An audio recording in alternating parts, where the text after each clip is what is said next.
Capital News tonight.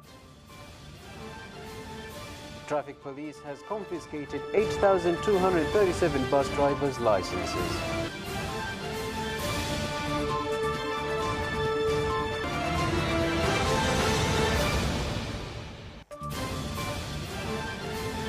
The government has been called on to compensate residents who are ready to leave Ngorongoro Conservation Area.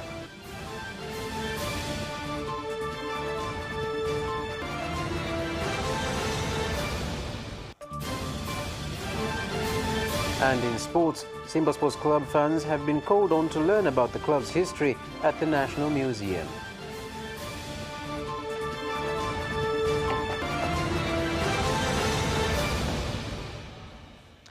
Good evening, ladies and gentlemen. This is Capital News at 9:30. My name is Carlos Banda. First, the national news. The traffic police force has confiscated 8,237 licenses of bus drivers who do not qualify to have Class C and E grades due to various reasons that include not undergoing the required training to qualify for the grades. The road safety force has also closed down 161 out of 297 driving schools after failing to meet the requirements. Lakini kati ya leseni 72,560 kati ya hizo nimesema 64,323 zilikuwa hazina mashaka, lakini leseni 8,237 za madereva zimezuiliwa kwa kuwa madereva hao hawakuwa na sifa za kuwa na leseni hiyo. 8,237 leseni zao zimezuiliwa kutokana na kutokuwa na sifa za kumiliki leseni hizo. Hivyo tumewataka wakasomee tena madaraja ambayo wanayamiliki ambayo ni daraja C na E. Vinginevyo katika kipindi hiki ambacho tutaanza operation siku sio nyingi, tutakamata kwa kuwa na leseni ambazo zimepatikana isipokuwa halali. Shule nyingine 161 zilifungiwa kutokana na kukosa sifa mbalimbali, ikiwemo kutokuwa na miundombinu madhubuti ambayo inakidhi haja ya mafunzo ya kufundisha udereva, kutokuwa na wakufunzi ambao wana sifa, kutokuwa na vifaa pamoja na nyenzo za kufundishia. Hundreds of residents from Elikpusi village in Nainokanoka ward, Ngorongoro district, Arusha region have urged the government to pay them compensation so that they can move to other areas instead of going to areas allocated by the government in Msomera village, Handeni district, Tanga region, with the registration process of those ready to vacate Ngorongoro Conservation Area ongoing. Utaenda popote, mtu ambaye anajisikia kwenda ataenda kwa hiari. Kama kuna sehemu ataenda atapewa fidia yake, ataenda kuendeleza maisha yake. Taangalia kwenda sehemu ambayo itahimili mahitaji yangu au sehemu ambayo nitaiona ni nzuri. Hilo ni sawa. Kama kuna ambayo mwananchi ambaye anaona kwamba sehemu nyingine ya kwenda ni sawa, aende. Tuko sawa. Tuko sawa kwenda kule sehemu nyingine. Hatuna shida yoyote. Kama kuna ambaye ataenda na atapewa fidia yake yoyote ile, apewe na apewe kwa wakati. Hata leo sijaondoka. Kwa nini? Nimekasirika sana. Nimekaribia kufuta hizi rangi zenu, kukataa kwenda. Kwa sababu nyinyi imechelewa.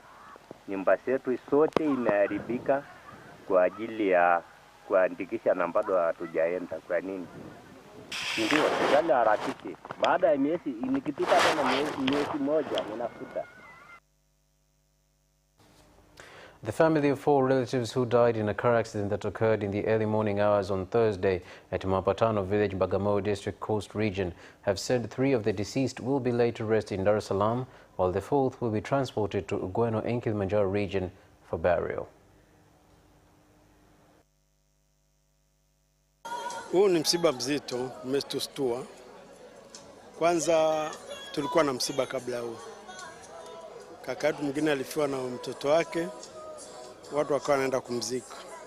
Kuna waliondoka na basi ya msiba iliyobeba maiti, na hawa walibaki nyuma kwa sababu ya shughuli za kikazi, wakaage na kazini, wakaondoka na gari ya binafsi jioni.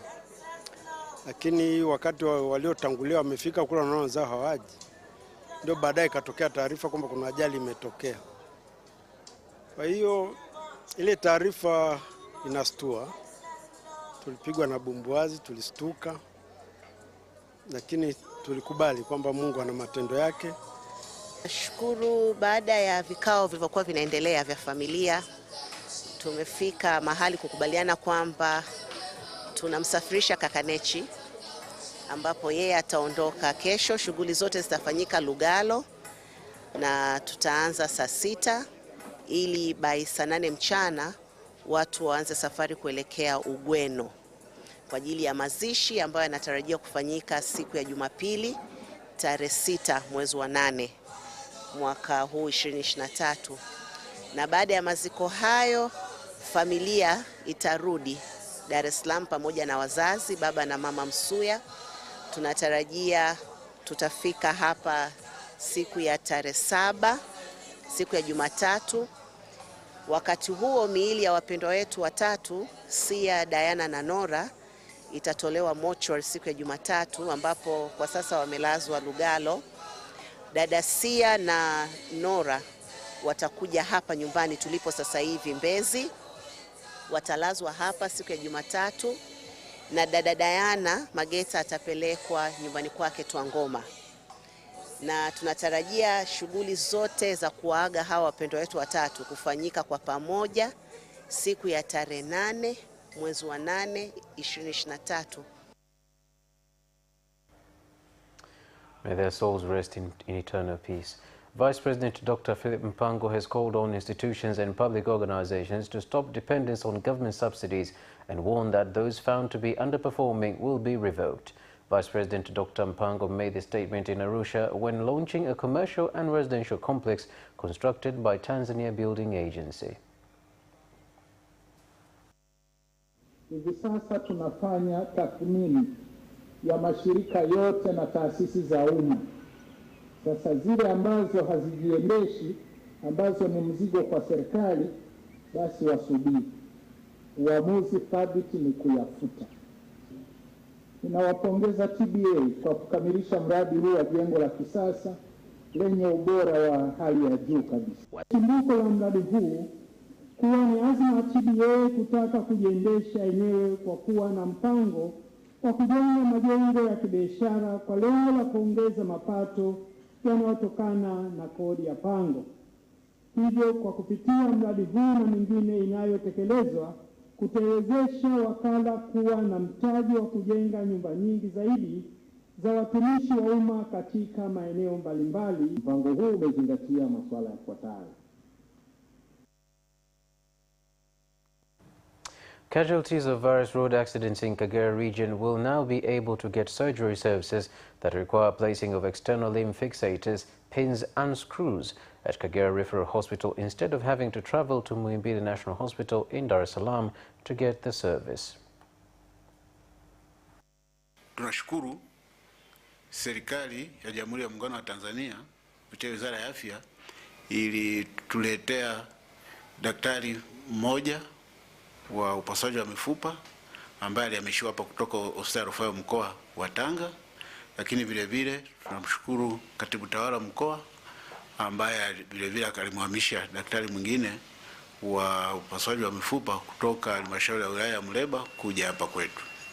Kwa hiyo hawa baada ya kufika ndio wameanza huduma. Wakipata matatizo ya mifupa labda wakivunjika, walikuwa wanapewa rufaa kwenda hospitali kuu ya Bugando na wengine walikuwa wanapewa rufaa kwenda Muhimbili. Lakini upatikanaji wa vifaa hivi na uwepo wa madaktari bingwa, kwa maana hiyo sasa wagonjwa ambao wanapata matatizo ya mivunjiko ya mifupa tunaweza tukawapa matibabu katika hospitali yetu. The government, through the Ministry of Information, Youth, Culture and Sports in Zanzibar, has called on news editors to continue strengthening security and national unity by cooperating with defense and security organs. The call was made by Permanent Secretary from the Ministry of Information, Youth, Culture and Sports in Zanzibar, Fatma Hamad Rajab, when closing the 15 short course for 59 news editors at the National Defense College NDC in Dar es Salaam. Aidha, ni matarajio yangu kuwa hadi sasa kila mshiriki anafahamu masuala ambayo asipoyazingatia atasababisha upotevu au uvunjifu wa amani kwa jamii yake inayomzunguka, lakini pia atahatarisha usalama wa taifa. Lengo la kuendesha kozi hii ya wahariri ilikuwa kuwaleta karibu na watoa mada mbalimbali ili kutengeneza muunganiko na uelewa wa pamoja katika kutenda kazi na serikali. Tumefurahia sana majadiliano yenu. Yamekuwa na mafunzo makubwa kwa pande zote tatu: kwenu, kwetu na watoa mada. Hivyo mafunzo haya yamekuwa na tija.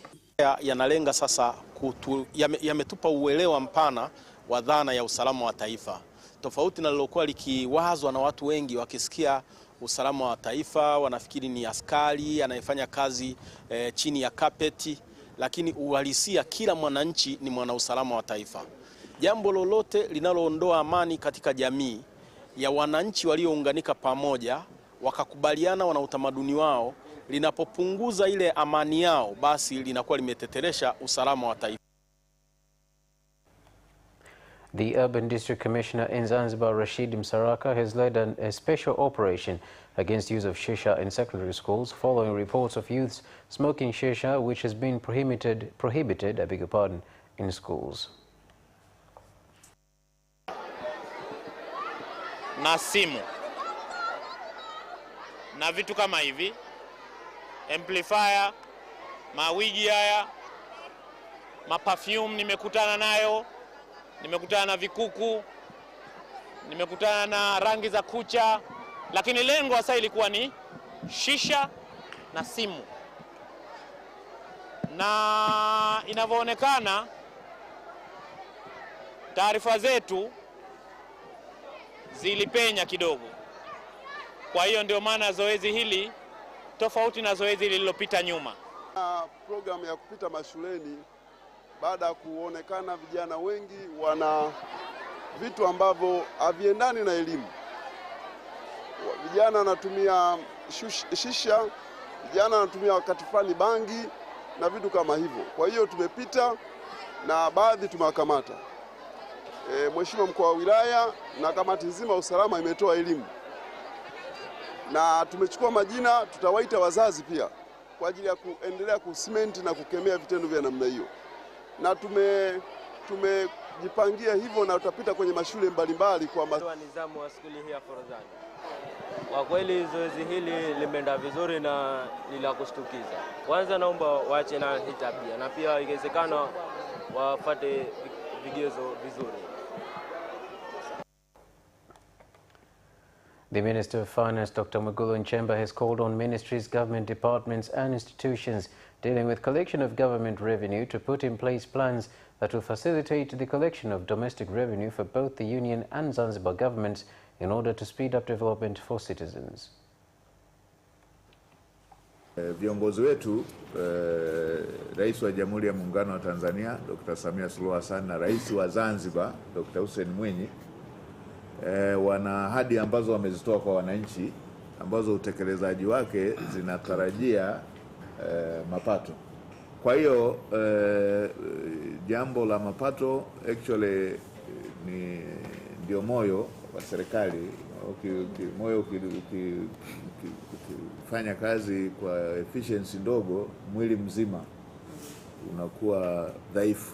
Kulikuwa na lengo la mwaka wa fedha 2022-2023 kukusanya takriban shilingi trilioni 1.012, lakini tunashukuru tumeweza kukusanya trilioni 1.021 ambayo ni sawa na takriban 101% ya lengo.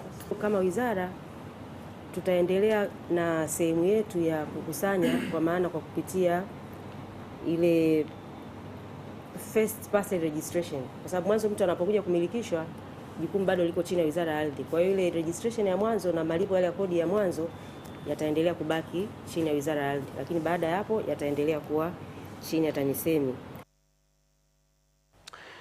And that is the conclusion of the national news. We'll take a short break and return for international stories.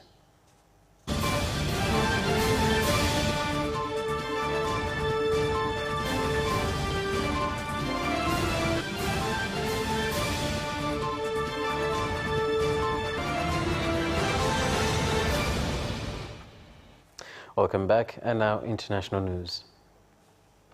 Ethiopia's federal government on Friday declared a state of emergency following days of clashes in the Amhara region between the military and the local armed fighters.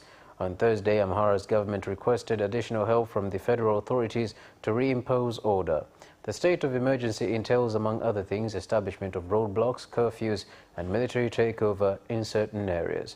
And moving back to Kenya, Kenya and the Democratic Republic of Congo have entered into a military cooperation agreement on security issues as well as military training for DRC government soldiers, FARDC. Reports on the military cooperation were revealed in Goma, North Kivu in Eastern Democratic Republic of Congo.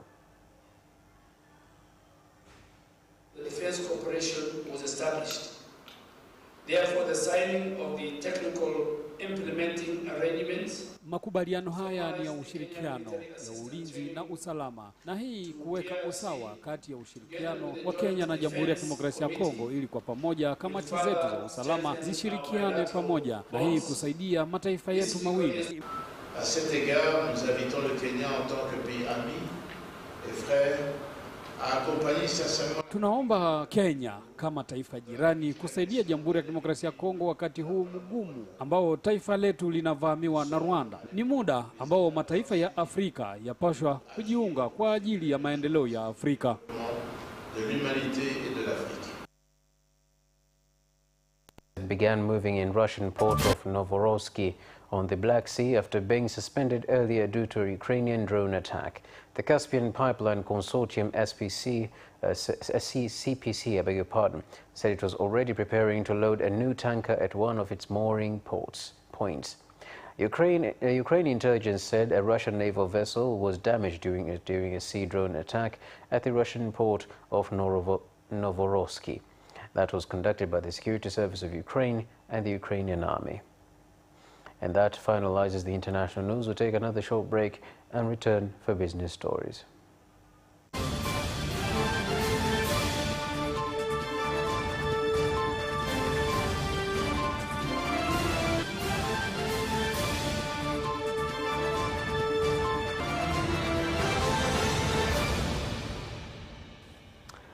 Welcome back, and now business news.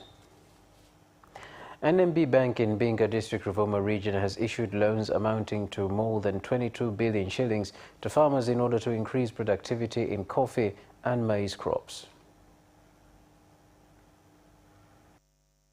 Sisi kama benki ya NMB tumewasaidia wakulima kwa ajili ya mnyororo mzima mazao mbalimbali, hasa hususan mazao ya kahawa na mahindi. Kwa sasa hivi NMB imetoa zaidi ya bilioni 22, na hizo bilioni 22 zimehusu upande wa pembejeo. Maonesho yapo Mbinga. Hivi kuna mkoa mwingine, wilaya nyingine yenye maonesho? Yapo Mbinga.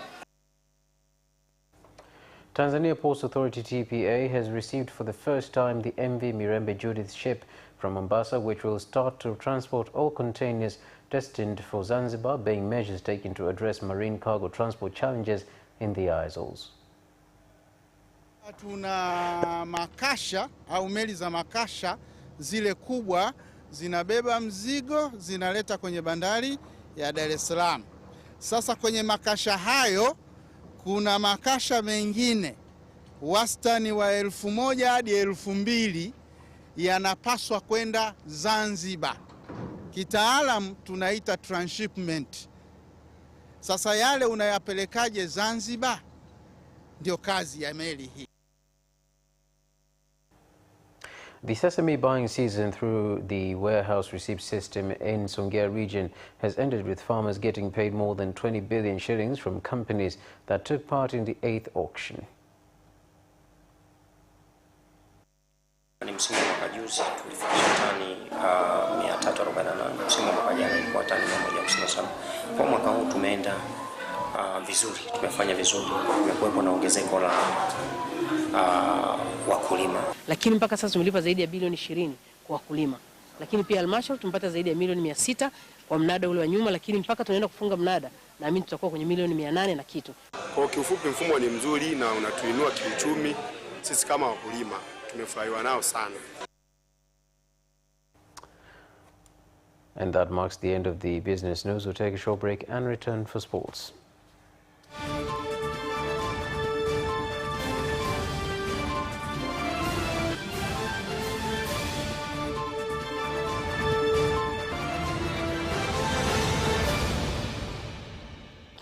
Welcome back. Welcome back, and now sports news. A day after their rivals, Yanga announced their plans to launch a documentary for last season. Simba has called on their fans to head on to the National Museum and learn the history of their club. Kwa wiki hii ya Simba na kuendelea, tumeweka onesho maalum ambalo linaenda kuelezea Simba ni kitu gani. Simba ni timu kubwa kiasi gani, imeanza lini na ina historia gani kimichezo, ambao kwa kweli ni kumbukumbu muhimu. Hiyo, kwa kulitambua hilo, tumeamua kuja hapa na kuweka historia yetu hapa. Miaka mingi baadaye watu watakuja hapa kwa ajili ya kuiona, kuisoma na kuiangalia historia ya Simba. Shaban Kauneka says he wants to fight Moses Golola after the Ugandan defeated Karim Mandonga last week in Mwanza. Nami ofa nimeipokea, kwa hiyo tumekuja kuandikishiana, nirudi zangu Mbeya nikafanya mazoezi. Golola ametuzalilisha. Kwa hiyo kama kutuzalilisha, inabidi mimi niwainue wa Tanzania. Kwa ndo maana nikasema kwamba ngoja nicheze na Golola ili wa Tanzania wafurahi. Mimi naweza nikasema sina pesa, lakini nina moyo wa kumsaidia kwa sababu ni rafiki yangu na nimeona kuna vitu alikuwa na Golola, basi tumsaidie. Lakini nafasi ya pili ni pesa, kwamba mabondia wengi wanaishi maisha magumu. Yanga and Azam will open the Community Shield Games on August 9th at the Mkwakwani Stadium in Tanga region. Utakutanisha Young Africans dhidi ya Azam FC, na mchezo wa pili utakuwa ni kati ya Simba Sports Club dhidi ya Singida Fountain Gate. Maandalizi yote yanakwenda vizuri sana na kila kitu ambacho tumepanga kwamba kiende namna gani, basi mambo yote katika sehemu ya utawala yako vizuri. And that sports item ends our news bulletin for tonight. Thank you so much for watching and good night.